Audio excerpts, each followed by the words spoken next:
June is not just another month on the gardening calendar. For most American gardeners, June is the last window, the absolute final opportunity to get certain crops in the ground and still pull a real harvest before the first frost shuts everything down. Miss this window, and you are not just missing out on fresh vegetables.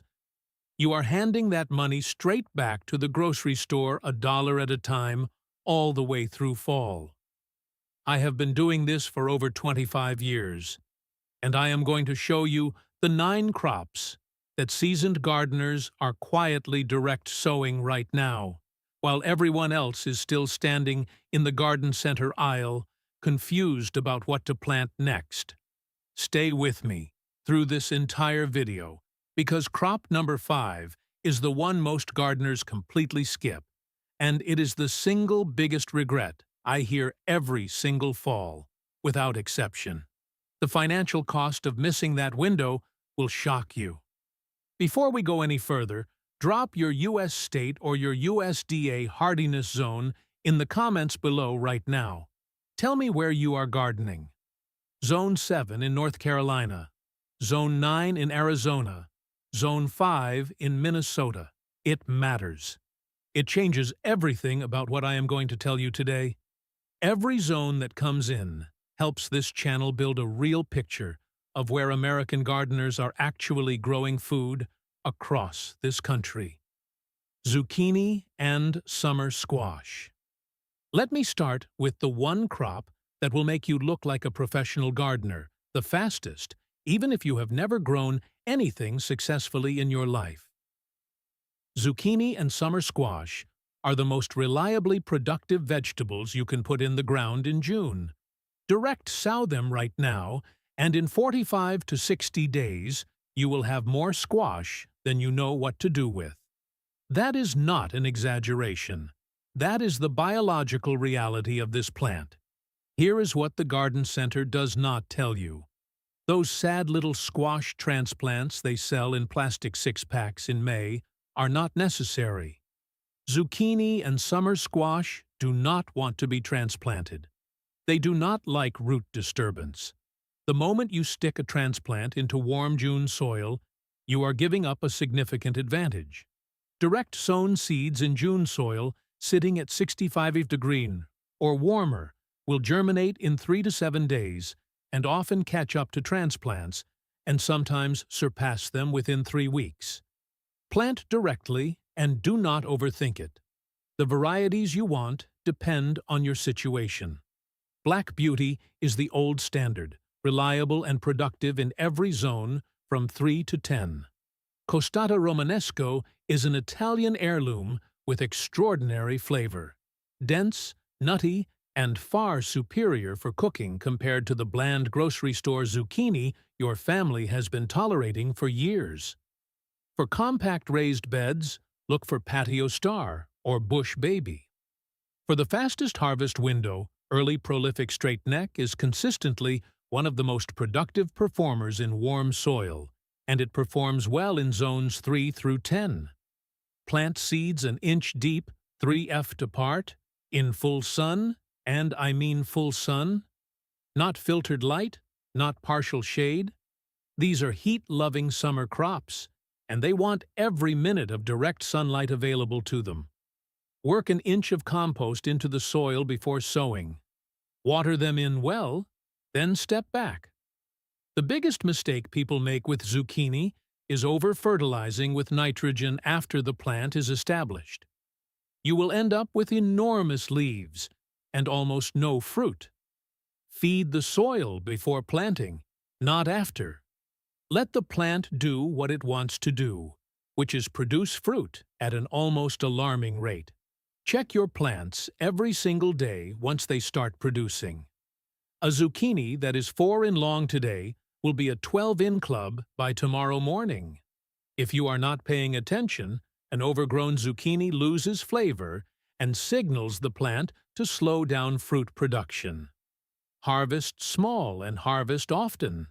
That is the rule with this crop, and following it is the difference between 8 weeks of continuous harvest and a plant that peaks early and shuts down.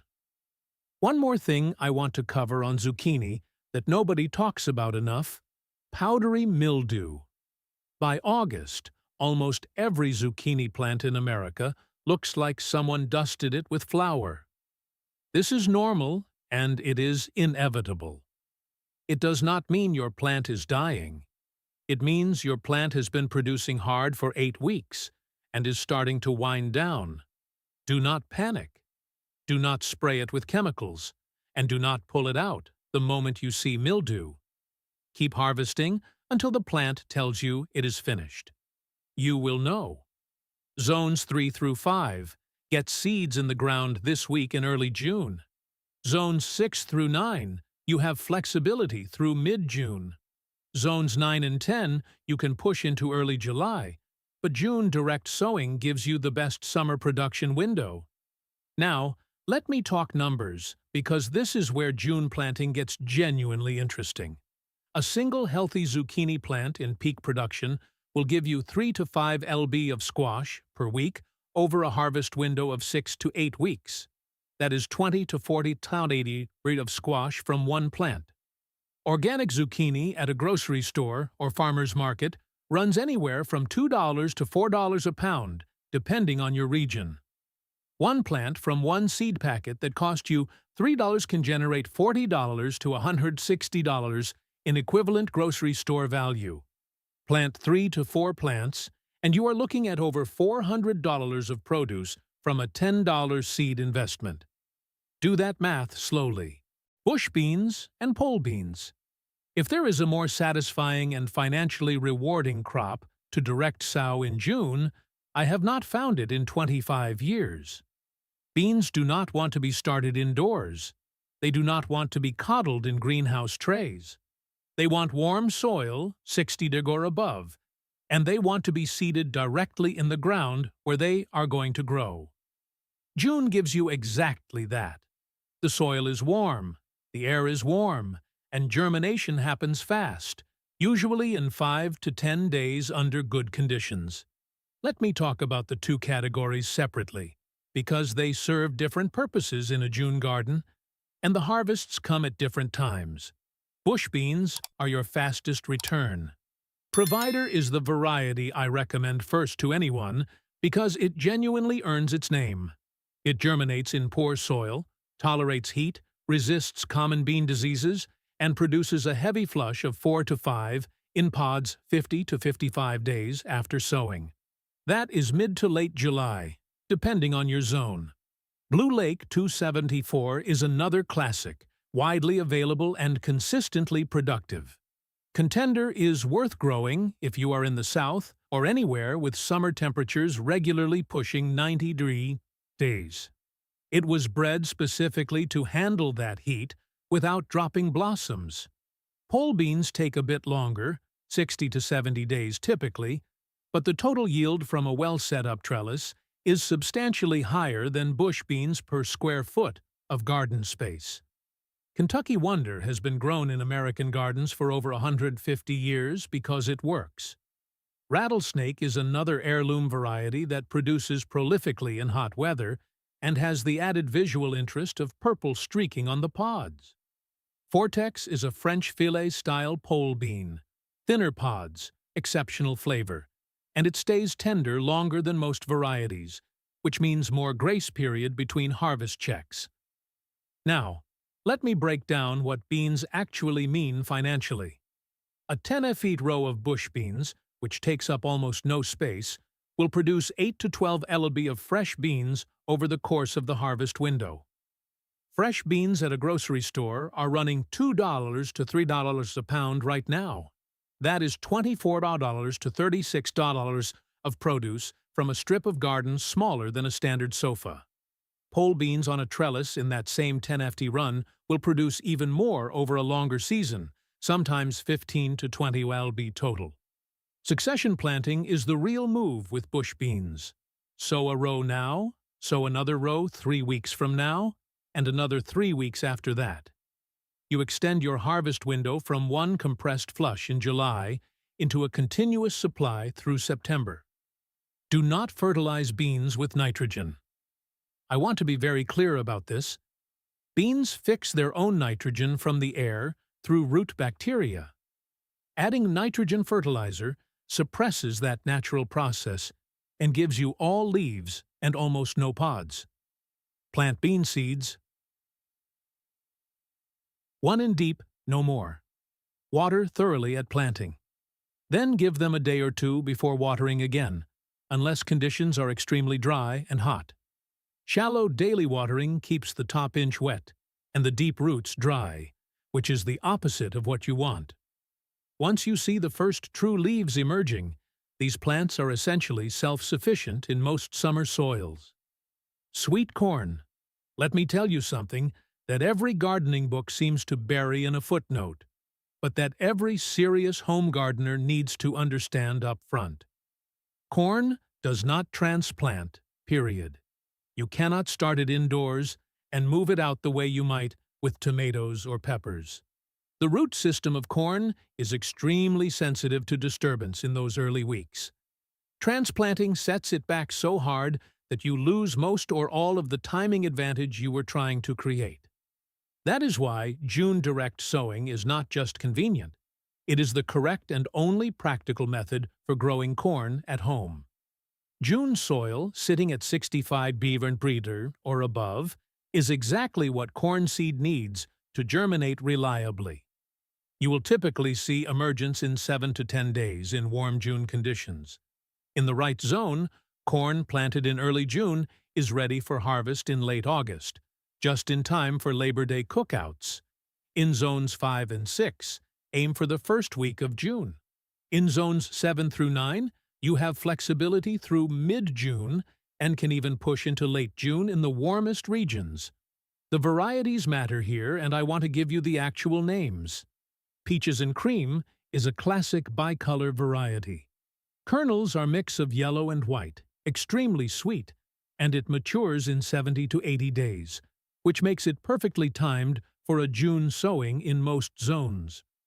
Silver Queen is the standard white sweet corn, matures in 92 days, and has a reputation for exceptional sweetness and tender skin. For shorter seasons in zones 3 through 5, Earl of Ave matures in just 63 days and is one of the most cold-tolerant sweet corn varieties available. Now, here is the piece of information about corn pollination that garden centers absolutely never tell you, and getting this wrong will cost you a full season. Corn is wind-pollinated.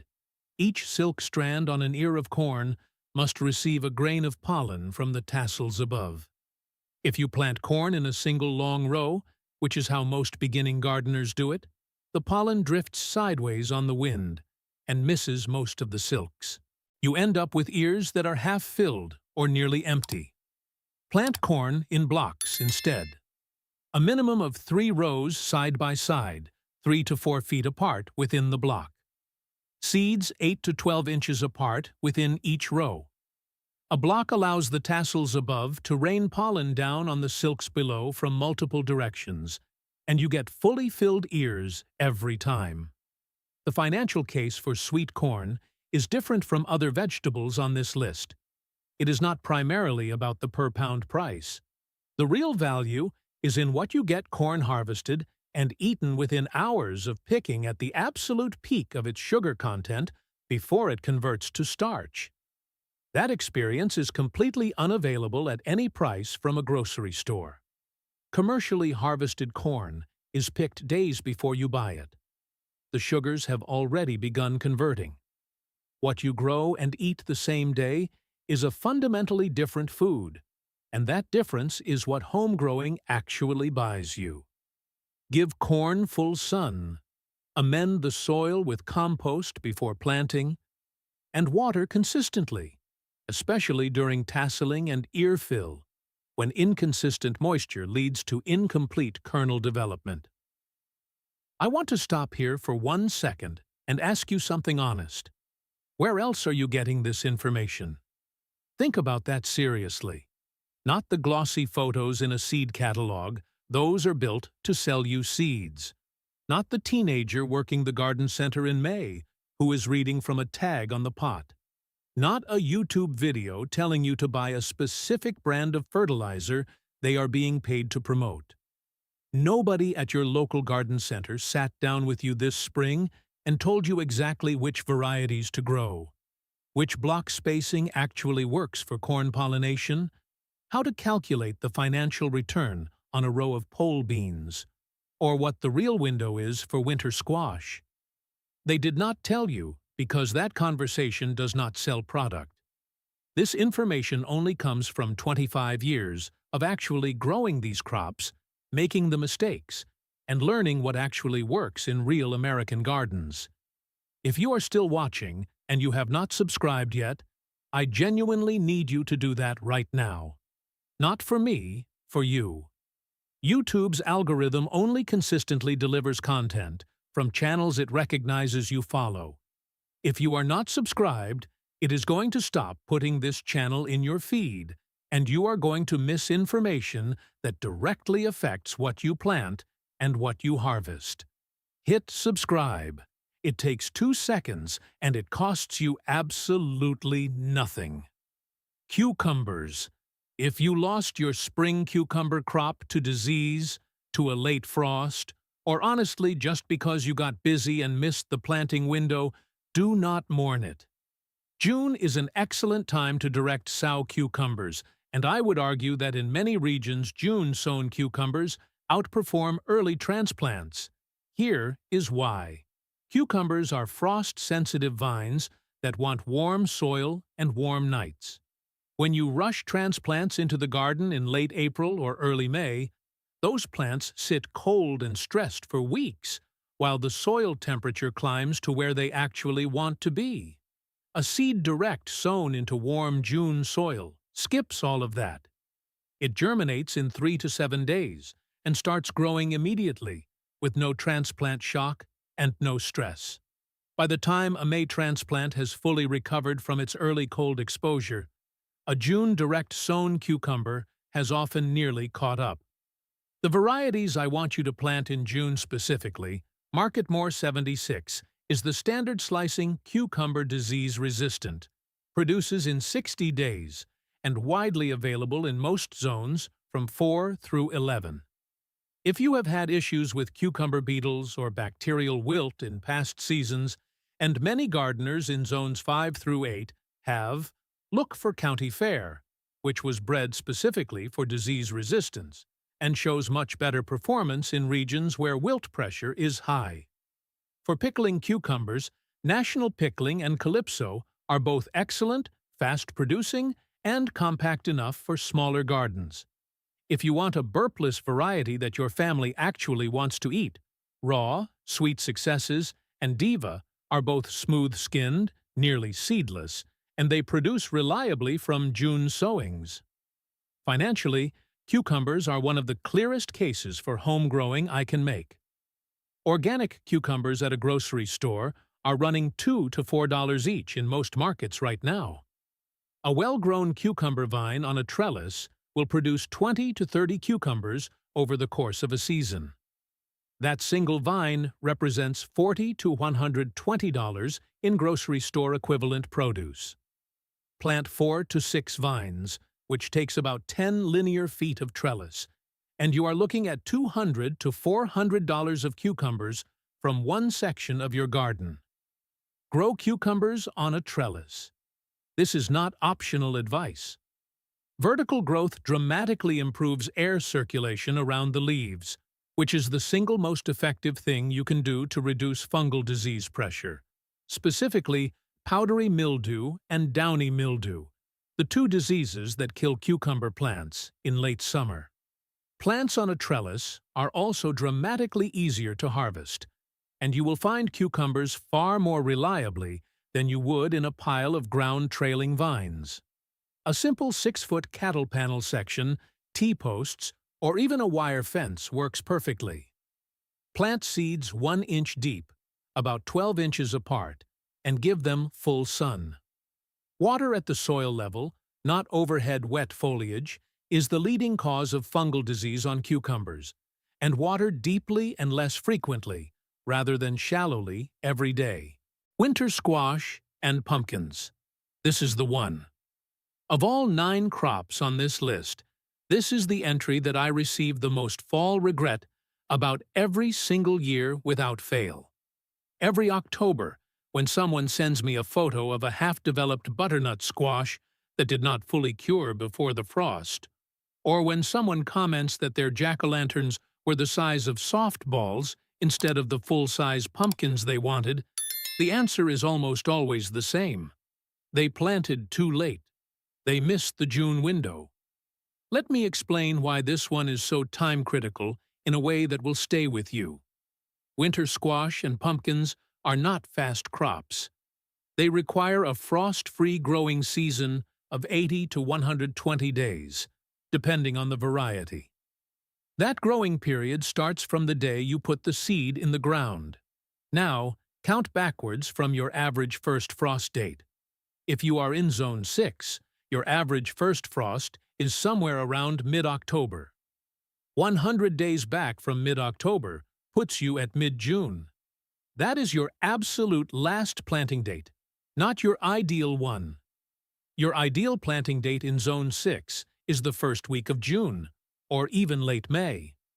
If you are in Zone 5, your first frost comes in late September to early October, which means your window for long-season squash and pumpkins is genuinely tight.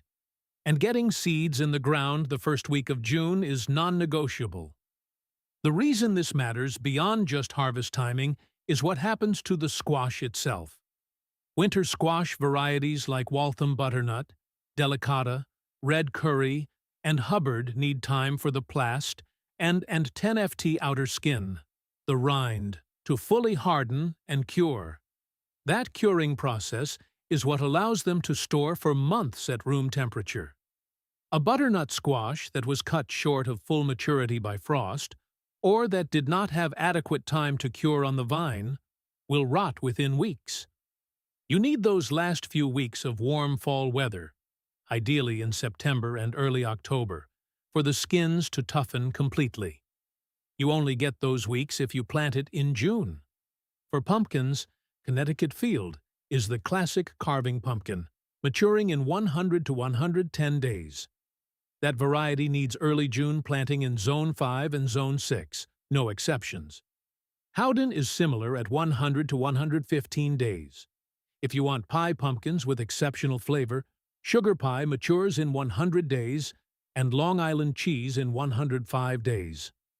Smaller ornamental varieties like Baby Bear and Munchkin run shorter at around 90 to 95 days, giving you a bit more flexibility in Zones 5 and 6, but not much.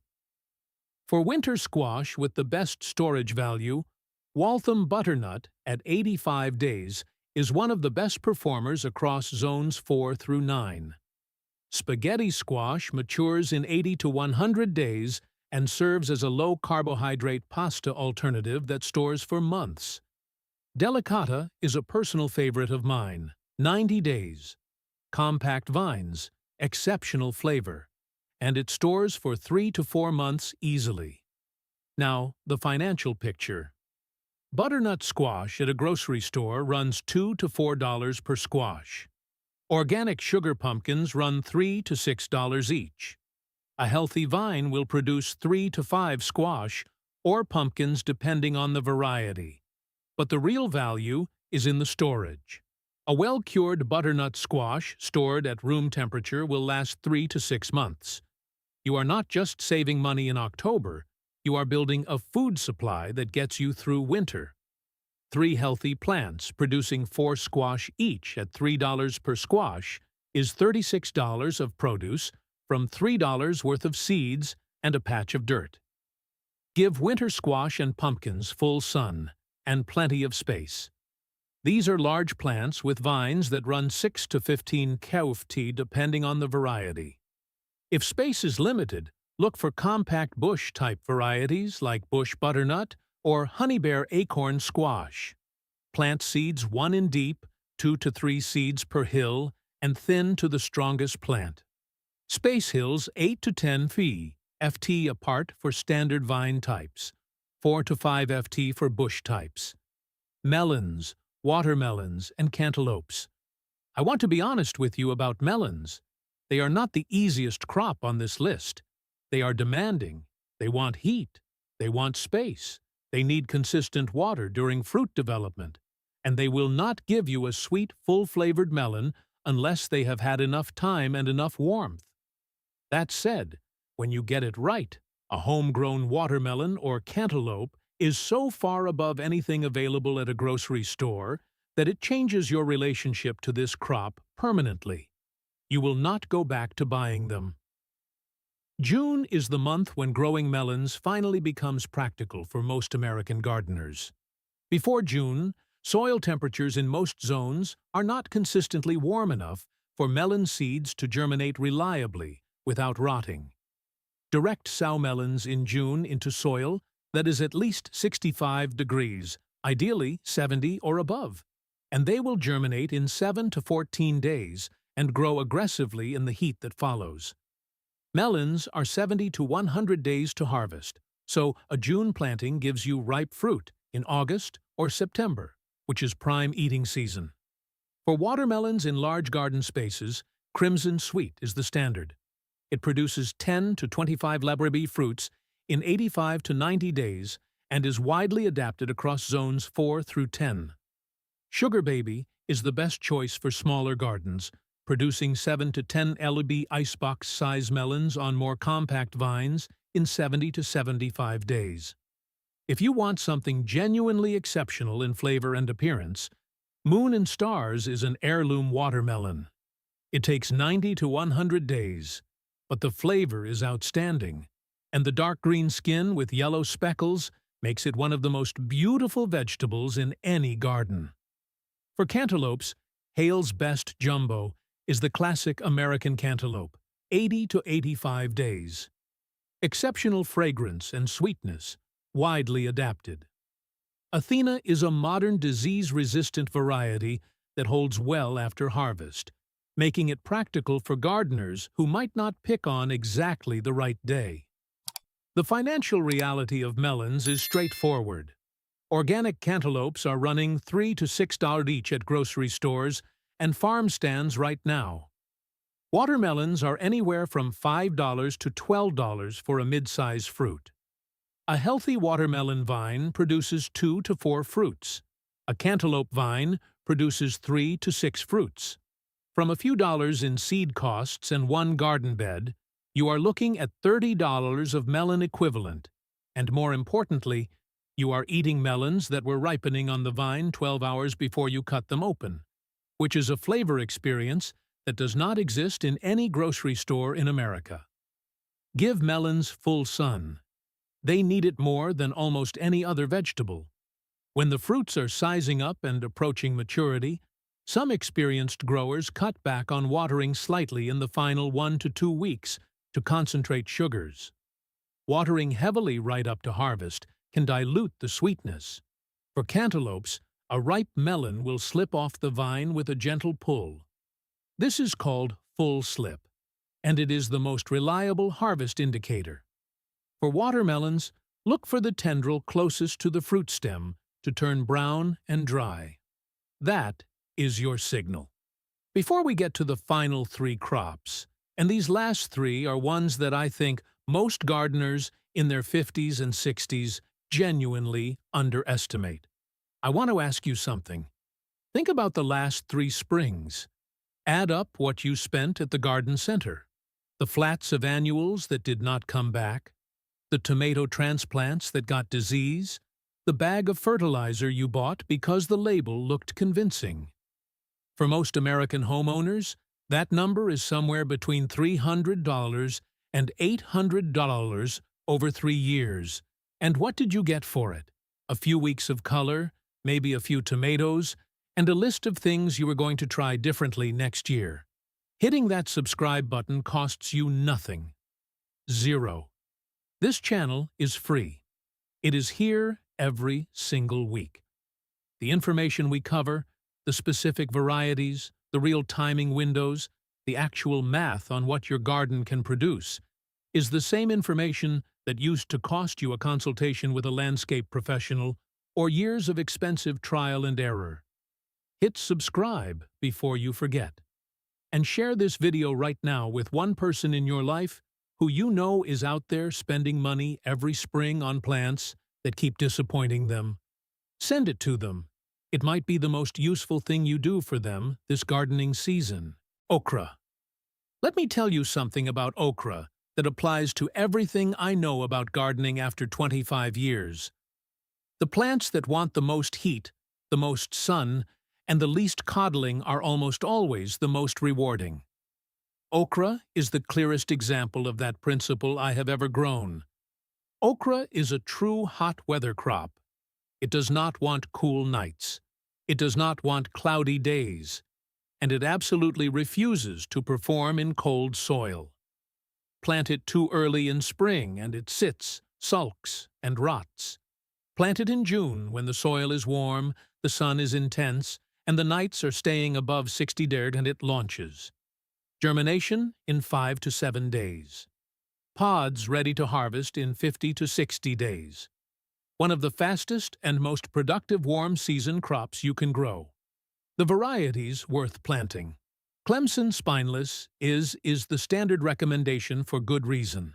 It is spineless, so harvesting does not leave you covered in the fine prickles that cover other varieties.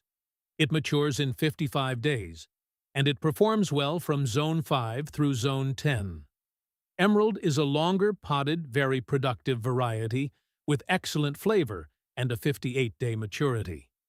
Burgundy is a striking red podded variety that turns green when cooked. It matures in just 49 days, making it the fastest maturing common variety available. And it adds genuine visual interest to any garden bed. For compact spaces, Baby Bubba Hybrid grows only 3 to 4 ft tall compared to the 6 to 8 ft of standard okra. And it produces prolifically in zones 6 through 10.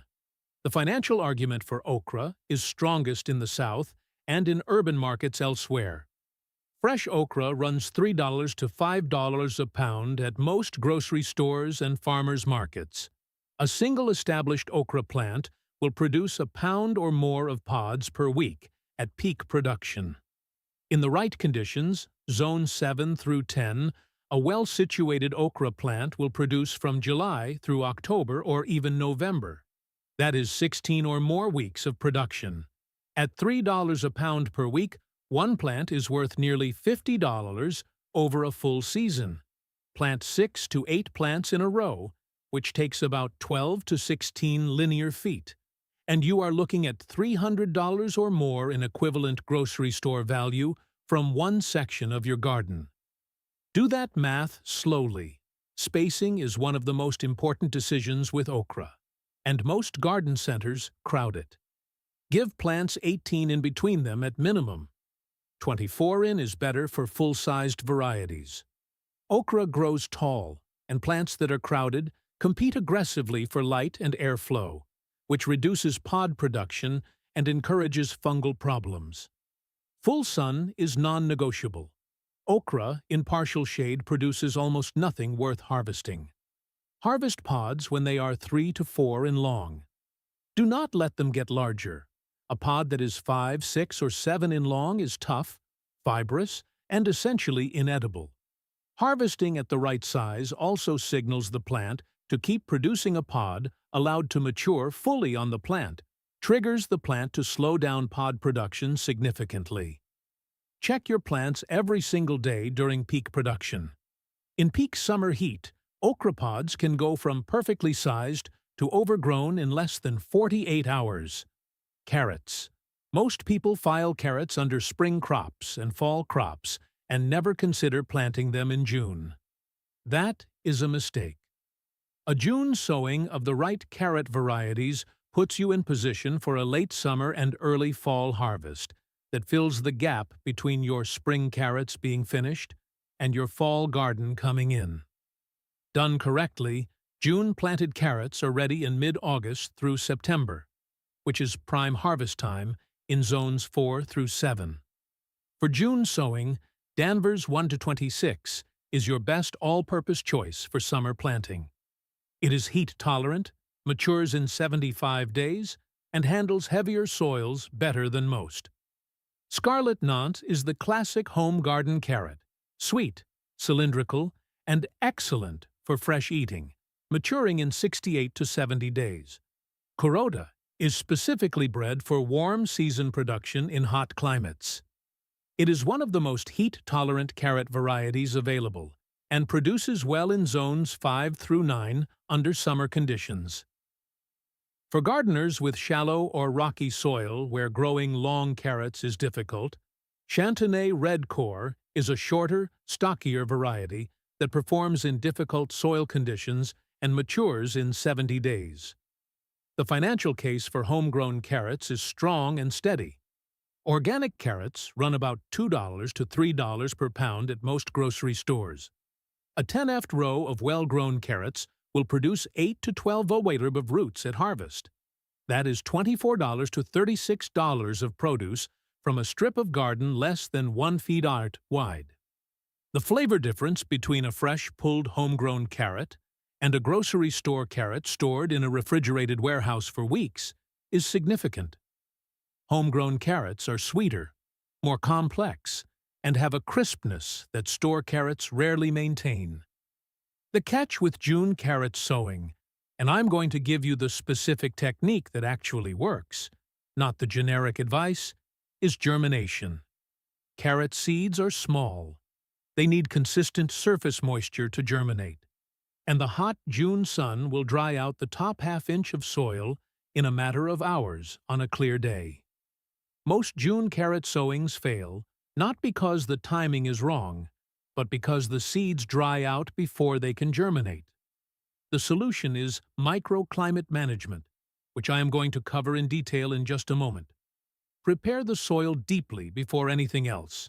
Loosen it 12 to 14 in down, if possible. Carrots fork and deform in compacted soil, hard clods, or in soil with rocks. Sow seeds very shallowly, 1/4 in deep, no deeper. Then thin to 1 and 1/2 to 2 in between seedlings. I understand the reluctance you grew them. You do not want to pull them out, but crowded carrots produce small, deformed roots with poor flavor. Proper thinning is what turns a mediocre carrot planting into a beautiful harvest. Do it. The thinnings are edible greens, so nothing is wasted.